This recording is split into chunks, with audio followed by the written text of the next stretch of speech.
Welcome to Evolution Go. I'm Lisa Taylor. So let's take a look at getting through the vinyasa when you're a little bit newer at it, maybe you've been injured, or perhaps the speed is just a little bit too much for you. There are some very easy modifications that allow you to get right into the classroom with people of all levels. Let's come over here to the mat and have a look. So when you get to your mat, sun salutations look like this. Reach up. It's sun salutation B that you'll really want to look at. That one starts with chair pose. Fold to the floor. Halfway lift, low push-up. You could put your knees on the ground, and then low push-up, you could lower all of the way to your belly on the mat. Upward facing dog is a full lift of the chest, but it could just be up to cobra pose, a gentle lift. And then downward facing dog is next. You could just push up into this tabletop, and then step forward to the warrior one pose.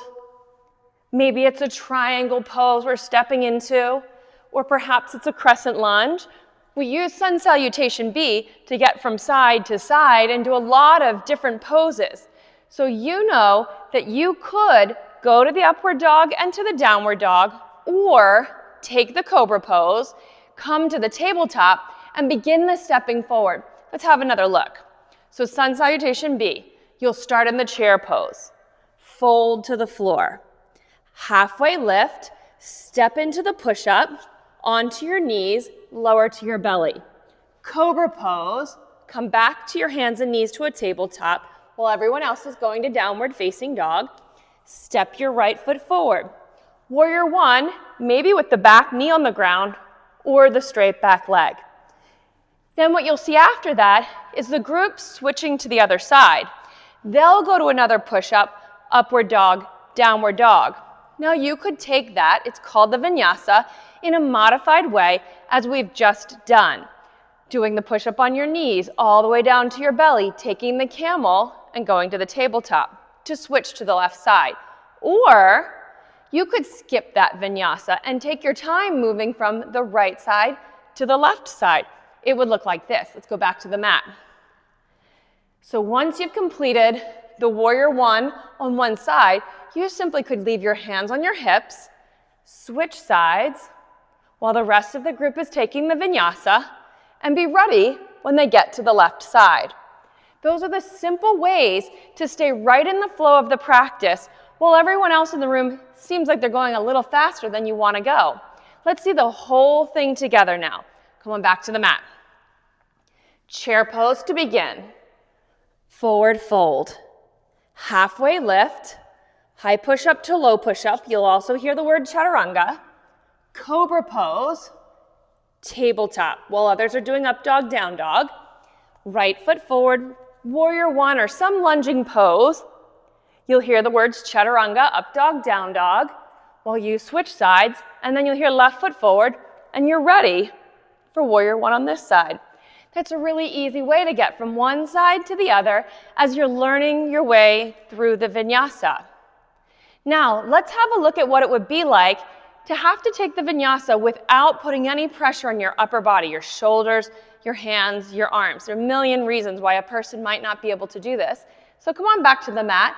Let's have a look on the mat, how to avoid putting a lot of extra pressure on your upper body and still making it through a vinyasa practice.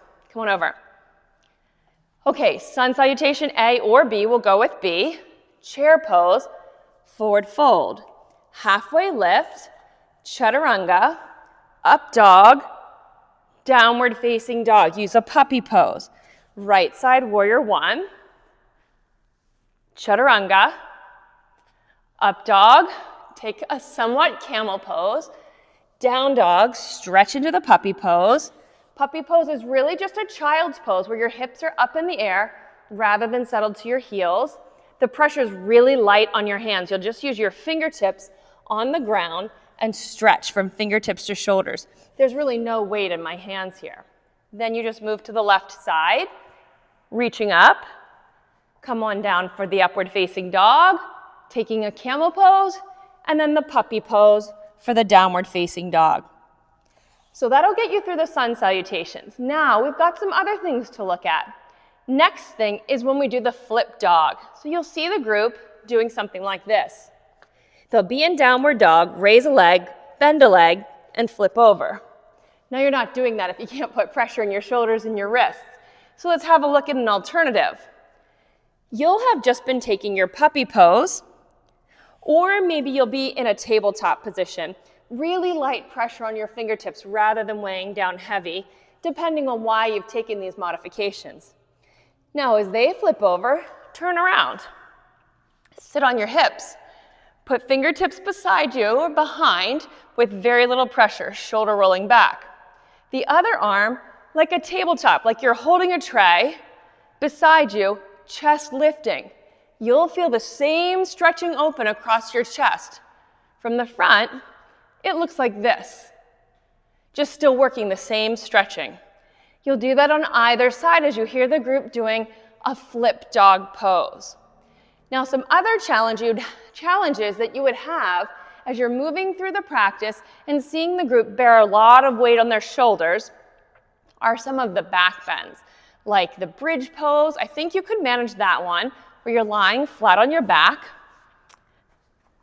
hips on the floor, coming up into the air.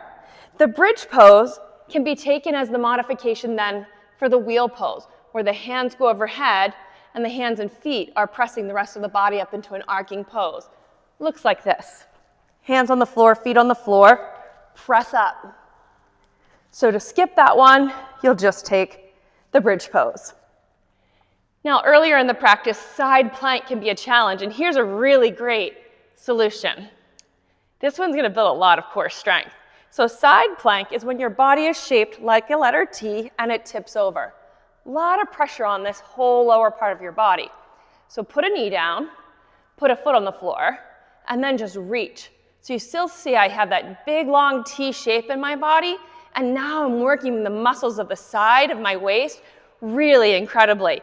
So you're still going to get a great workout without bearing any weight on your shoulders or your wrists.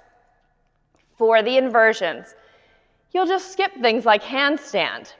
You could lie flat on your back and take a pose called waterfall or Viparita Karani. Just flat on your back with your legs straight up in the air. Those are a lot of options to joining into the class, whether you're new at practice or perhaps you've injured yourself or you've been dealing with a health challenge where you're able to get back in and work, but a part of your body needs a little bit of extra attention. So try these on at home. Try it right here with some of the Evolution Go practices, and then get in the studio with everyone else. You can still practice. The beauty of our Vinyasa practice is all levels together in the same room, listening to your body and doing what your body can do that day. I'm Lisa Taylor, and this is Evolution Go Yoga.